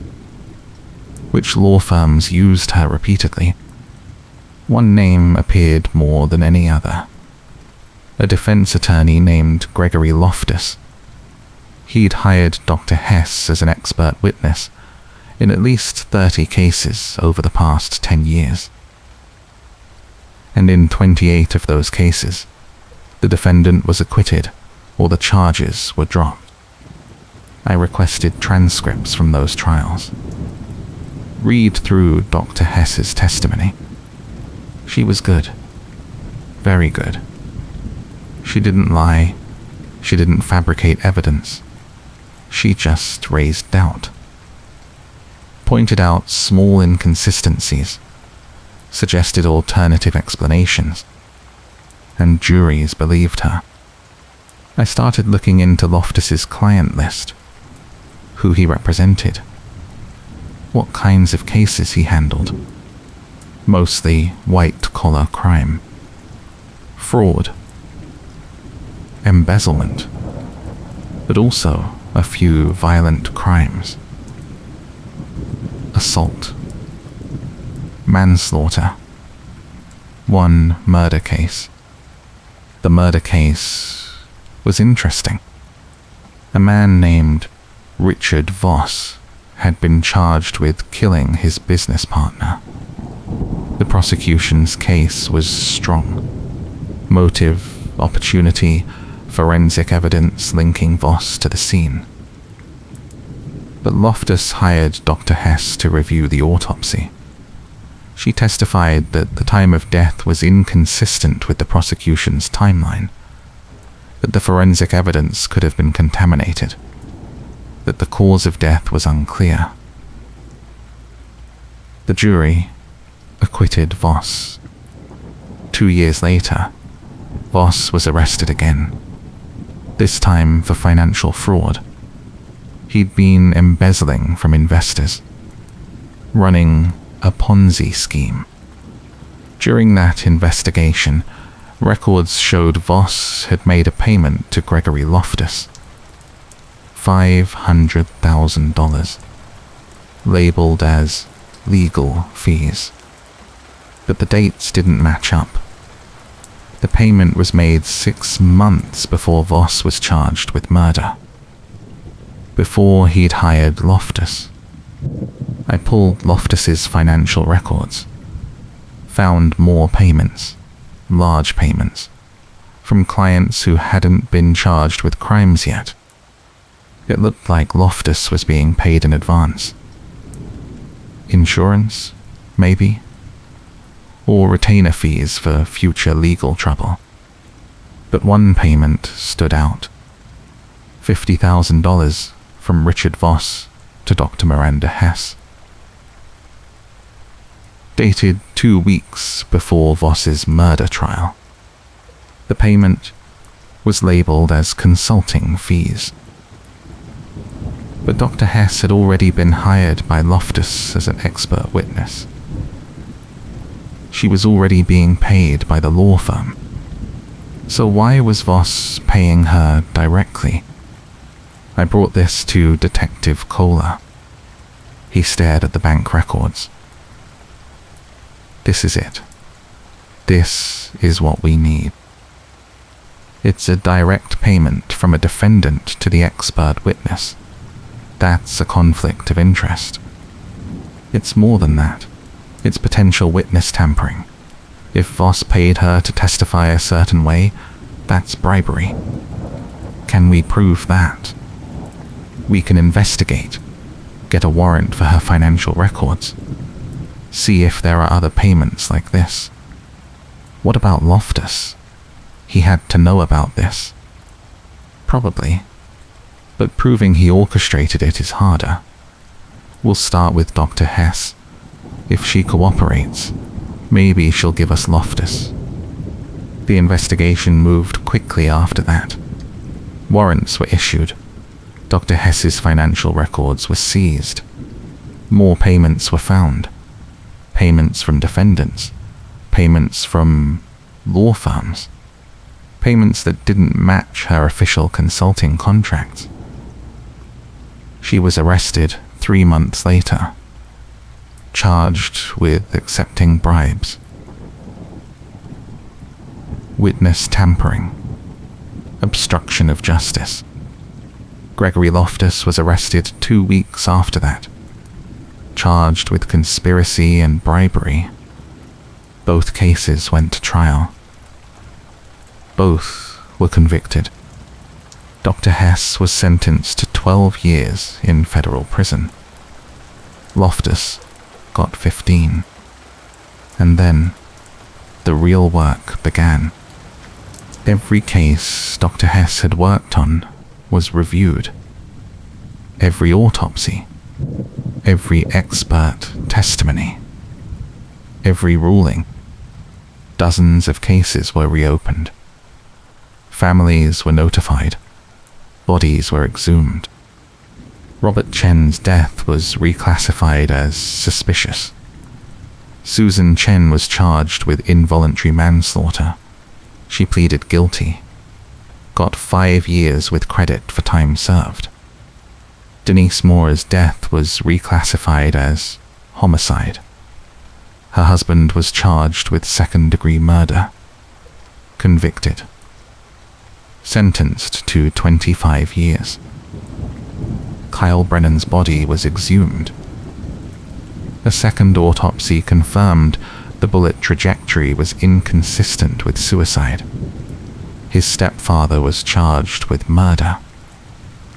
The trial is still pending. 8 other cases resulted in new charges. 3 convictions so far. The system failed those families.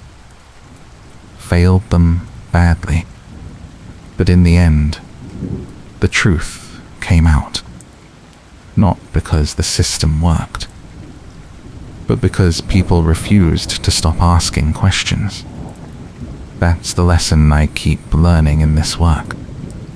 The cases that get solved aren't the ones with the best evidence or the most resources. They're the ones where someone refuses to let go, where a family keeps pushing, where a detective keeps digging, where a journalist keeps investigating, because the truth doesn't reveal itself. It has to be dragged into the light. And sometimes, that takes years. I stayed in touch with some of the families after the trials ended. Not all of them wanted to talk. Some just wanted to move on, try to rebuild their lives without the constant reminder of what they'd lost. But others needed to process it, needed to understand how it had happened, how the system had failed them so completely. Tom and Linda Brennan invited me to their house about 6 months after Dr. Hess was convicted. They wanted to show me something. Kyle's bedroom. They'd kept it exactly as it was the day he died. Posters on the walls, books on the shelves, his jacket still hanging on the back of the door. We couldn't touch it, Linda said. Not until we knew the truth. Now they knew. And they were finally ready to pack it up, donate his clothes, give his books to the library, turn the room into something else. We're not forgetting him, Tom said. But we can't keep living in that moment. The moment when we thought our son had killed himself. The moment when we thought we'd missed the signs. You didn't miss anything, I said, because there was nothing to miss. I know that now. But for years I blamed myself, thought I'd failed him as a father, that he'd been struggling and I hadn't noticed. Linda took his hand. Dr. Hess did that to us. She made us believe we were the ones who'd failed, when the whole time she was the one covering up the truth. I asked if they'd attended Dr. Hess's sentencing. They had. Did she say anything? She apologized, Tom said. Said she'd lost her way, that she'd started taking shortcuts, prioritizing money over ethics. She said she never meant to hurt anyone. Do you believe that? No. I think she knew exactly what she was doing. Every case she closed, every family she dismissed, every lie she told in court, she knew. And she did it anyway. Linda nodded. The judge said the same thing. Said her actions showed a pattern of deliberate misconduct. That she'd betrayed the trust of every family who relied on her for answers. I asked what they thought an appropriate sentence would have been. Longer, Tom said. 12 years isn't enough. Not for the damage she caused. Not for the lives she destroyed. But they also understood that justice doesn't always feel sufficient, that no sentence would bring Kyle back, that closure doesn't erase grief. "We're just glad it's over," Linda said. "Glad other families won't have to go through what we did." I left their house thinking about that, about the families who would never know, the cases that were closed before Dr. Hess started her scheme, the cases that fell through the cracks. Because for every case that got reopened, there were probably others that didn't. Cases where the evidence was too old, where witnesses had died, where records had been lost. Dr. Hess worked as a medical examiner for almost 20 years. The investigation only went back 10. That left a decade of cases that were never reviewed. How many of those were corrupted? How many families were still living with false conclusions? There's no way to know. I tried to look into it, requested older case files, talked to families who had had contact with Dr. Hess in the early years of her career. But most of those records were archived. Some were destroyed according to retention policies. And many families had moved on, didn't want to reopen old wounds. I understand that. I do. But it bothers me. The idea that there might be families out there who still believe their loved one died by suicide when they didn't. Who still blame themselves for missing warning signs that never existed. That's the real damage of what Dr. Hess did. Not just the cases she closed, but the doubt she planted, the guilt she manufactured. I wrote a series of articles about the case, detailed the investigation, interviewed the families, explained how the corruption was discovered. The response was overwhelming. Emails from families across the country asking if their cases might have been compromised, asking how they could request reviews, asking if their medical examiners were trustworthy. I couldn't answer most of those questions. I'm not an expert in forensic pathology. I don't know how to evaluate whether a medical examiner is corrupt. But I passed the emails along to Detective Kohler. He forwarded them to the appropriate jurisdictions. Some of those cases are now under review. Some have been reopened. Some have led to new investigations. That's something. Not enough, but something. The case also led to reforms. New oversight protocols for medical examiners. Requirements for peer review in suspicious death cases. Stricter rules about financial disclosures and conflicts of interest. Again, not enough, but something. I think about Dr. Hess sometimes, about what drove her to do it. Was it really just money? Or was it something else? I read the psychological evaluation that was done before her sentencing. It described her as highly intelligent, ambitious, and driven by a need for validation.